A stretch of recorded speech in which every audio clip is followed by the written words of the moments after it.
بسم اللہ الرحمن الرحیم۔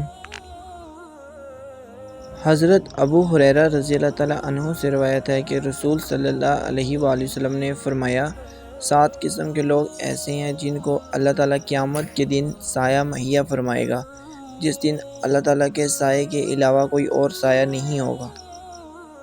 عادل حکمران۔ نمبر 2، وہ نوجوان جو اللہ تعالیٰ کی عبادت میں پھلے پھولے۔ نمبر 3، جو شخص اللہ تعالیٰ کو تنہائی میں یاد کرے اور اس کی آنکھوں سے بے ساختہ آنسو بہہ نکلیں۔ نمبر 4، وہ آدمی جس کا دل مسجد میں اٹکا رہتا ہے۔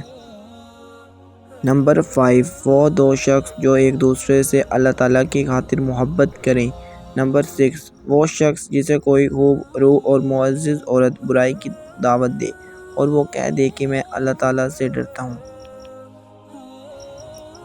نمبر 7، وہ شخص جو اس قدر چھپا کر صدقہ کرے کہ اس کے بائیں ہاتھ کو بھی پتہ نہ چلے کہ دائیں نے کیا کیا ہے۔ دوستوں، اللہ پاک سے دعا ہے کہ اللہ تعالیٰ ہمیں ان پیاری حدیث پر عمل کرنے اور اپنی زندگیوں کو سنوارنے کی توفیق عطا فرمائے۔ اگر آپ نیو ہیں تو میرے چینل کو سبسکرائب کریں اور ویڈیو کو لائک کریں۔ جزاک اللہ۔ اللہ حافظ۔